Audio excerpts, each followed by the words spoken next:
Well, what were you doing when you were 15? Maybe flipping burgers and dreaming about a driver's license? Well, one 15-year-old decided to write a book, and it exploded into a worldwide phenomenon. And now, following up on his bestsellers, Eragon and Eldest, Christopher Paolini is back with the third installment in his inheritance cycle.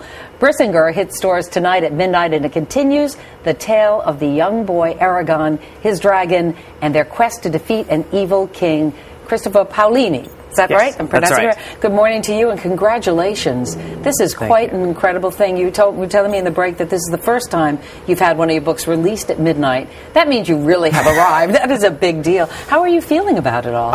It's just enormously exciting. I'm delighted this is happening, and I can't wait to get out and meet the fans and sign some books and go all around the country on the rest of the book tour. Now, we have been sworn to silence here at the Today Show, not allowed to say anything about the book. Give the kids who are dying to know what's in it a little bit of a sneak preview.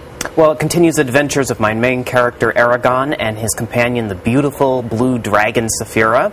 And there are exciting battles and epic journeys and some romance and, you know, all the good stuff a book needs. And when you were writing this, correct me if I'm wrong, you wrote a third of the book using a quill and parchment? I did. I got slowed down on the computer and I decided to shake things up a bit, so I went back to writing by hand the old-fashioned way. I had a blast doing it, and the only problem with it is that I write so small.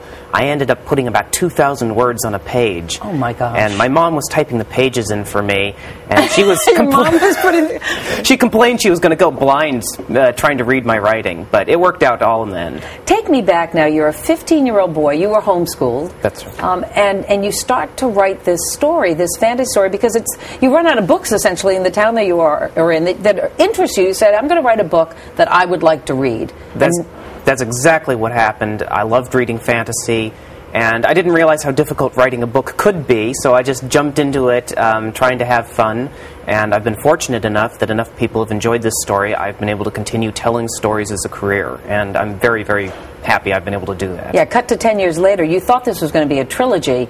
In the middle of writing this book, which is over 700 pages, you discover, oh boy, there's even more to write, so there's a fourth book coming out as well. That's right. The third book was supposed to end the series, but I realized it was going to be 2,000 pages long if I finished the story with it, so I decided to split it into 2 volumes, and I think that was the best thing to do for the series, and hopefully everyone will enjoy the fourth book as much as the third one. We've got wizards, we've got dragons, we've got elves, we've got a little bit of everything in these books. What inspired you?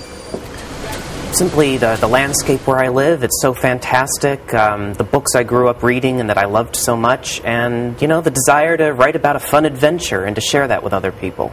And all of this fame that has come to you has got to be just a little bit mind-boggling.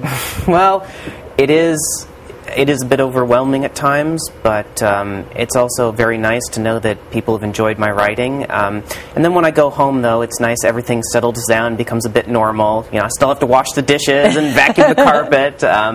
So it's a nice balance between that. Has this freed you up to make writing basically a career for yourself at this point? It has. It's what I do pretty much full-time at this point. And are we going to branch out beyond the fantasy world? Not that your fans want you to. You wouldn't have to, but...